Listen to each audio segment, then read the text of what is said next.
Bienvenidos a la sesión número 7 del curso de ética. El tema que les hemos preparado para el día de hoy se titula Los sistemas éticos, segunda parte.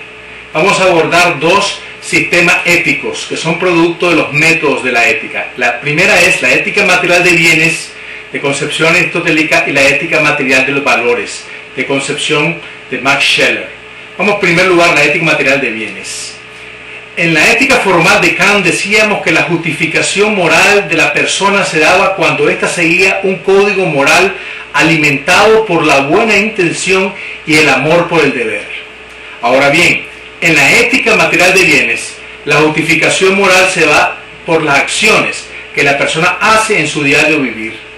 Es decir, que se determina con anterioridad lo que cada uno considera su propio bien.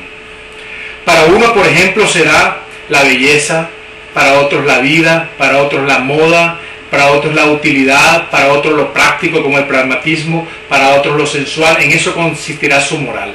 O sea, lo que define la moral en la ética material de bienes es las costumbres, las ideas y ciertas, veamos, determinaciones con anterioridad de lo que consideramos que es nuestra felicidad. Hay una división de la ética material de bienes. El método que se usa para justificar esta doctrina es el método inductivo. Lo que se trata es simplemente de observar y analizar las costumbres de las personas para asignarles ya sea una posición filosófica o bien moral. Es decir, el método inductivo nos lleva a ese análisis de las realidades y así vamos determinando qué posición, ya sea moralista o filosófica, tienen las personas que practican este tipo de moral. Pues bien, vamos a hacer una división de lo que se llaman corrientes filosóficas y sistemas morales. Empecemos en primer lugar con lo llamadas corrientes filosóficas de la ética material de bienes. En esta corriente filosófica es bien importante mantener pues que determinadas formas de pensar determinan determinadas formas de conducirse. Vamos en primer lugar a hablar del pragmatismo, que hemos hablado en la teoría del conocimiento. Es la doctrina que sostiene que lo único moralmente aceptable es la acción con su producto, que es la eficiencia. Eso es lo moralmente bueno para los pragmáticos. En segundo lugar, el utilitarismo. Es la doctrina que justifica como moralmente aceptable lo que es útil para la vida, la utilidad de las cosas, inclusive de las personas. Eso determina lo que es moralmente bueno. Por otro lado, tenemos en tercer lugar el vitalismo. Lo moral se define aquí como lo biológico. Es todo aquello que promueve la actividad de los seres vivos sin recurrir a otra justificación. Lo que se conocemos como llamada la dulce vida o dulce vita en italiano. En cuarto lugar tenemos el hedonismo.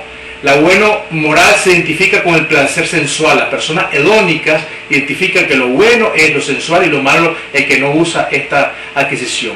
Y por último tenemos el eudemonismo, que considera como un bien solo la felicidad como una cosa que se busca como un fin en sí mismo. Pues bien, vamos ahora a saltar a la segunda parte, a lo que se llaman los sistemas morales, que es muy diferente a las justificaciones, digamos, que se hacen de moral en las corrientes filosóficas. Los sistemas morales son el reflejo de ciertas conductas o comportamientos que dan por sentado que lo bueno está determinado por una actitud personal y subjetiva. Fíjense bien, personal y subjetiva. Nada de objetividad, nada de trascendencia, nada de generalidad. Hay una división de este tipo de sistemas morales. Uno que se llama moral de interés, el segundo moral de desinterés y lo que se conoce como la moral existencialista, que es sencillamente personal y subjetiva. Bueno, vamos en primer lugar pues a abordar lo que es la moral de interés.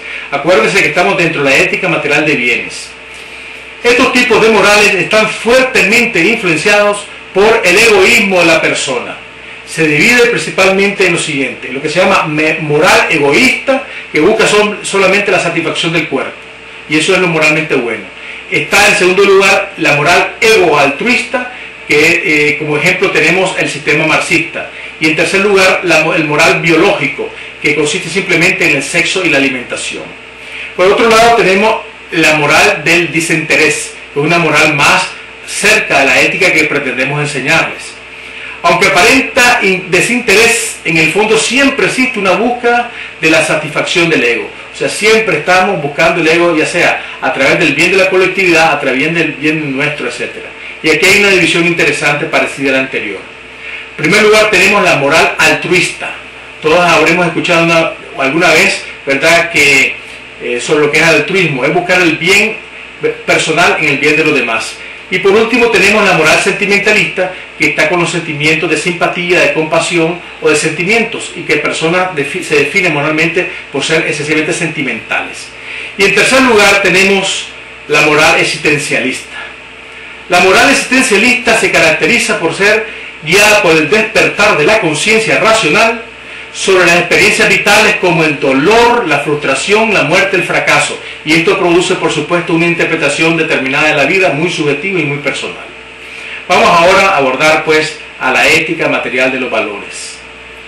Por último, pues, tenemos la ética material de los valores, que es el producto de la combinación de los dos métodos expuestos con anterioridad, a saber, el deductivo y el inductivo. Esta doctrina fue fundada por el filósofo alemán Max Scheler, 1874-1928. El concepto de valor es reductible en cierto sentido al concepto de bien. Esto hay que tenerlo bien en cuenta.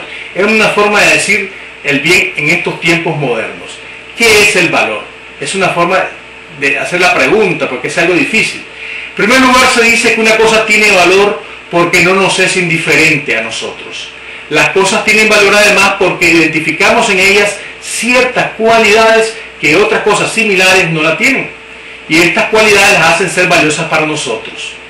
Los valores, según Max Scheler, no se captan ni con la inteligencia al estilo de Kant, ni con la voluntad al estilo de Schopenhauer, sino con el sentimiento. A este sentimiento él lo llamó percepción afectiva. Fíjense bien, es una manera de decir, intuimos afectivamente los valores. Ahora bien, ¿qué son estos valores y cómo están y cómo existen en la realidad exterior? Es lo que se conoce como la jerarquización de los valores o la jerarquía de los valores. Los valores los clasifica Max Scheler según su importancia para la vida de los seres humanos. Están en primer lugar los valores religiosos, que está el valor, lo santo, y lo no santo, lo profano. En segundo lugar están los valores éticos, lo bueno y lo malo. Los valores estéticos, el valor bello y el antivalor, lo feo. Los valores lógicos, la verdad, el valor, y la mentira, el antivalor. Los valores vitales, y por último tenemos los valores útiles. Esta clasificación se debe principalmente al orden de importancia que cada uno de los valores tiene sobre los otros. Esto quiere decir que los valores religiosos, fíjense bien, afírmanse superiores a los valores éticos, que los valores éticos afírmanse superiores que los valores estéticos, que los valores estéticos a su vez afírmanse superiores que los valores lógicos, y que estos a su vez afírmanse superiores a los valores vitales y útiles. Es decir, el mal está cuando preferimos un valor sobre otro, y tenemos que siempre respetar esta jerarquía. Para terminar, vamos a decir lo siguiente. Lo peculiar de los valores morales radica en estar vinculados a la acción y concebido en y por la acción. Fíjese bien, un valor moral se expresa por un quehacer, pero no se conoce plenamente un quehacer más que haciéndolo. Y hasta aquí la sesión número 7. Muchas gracias.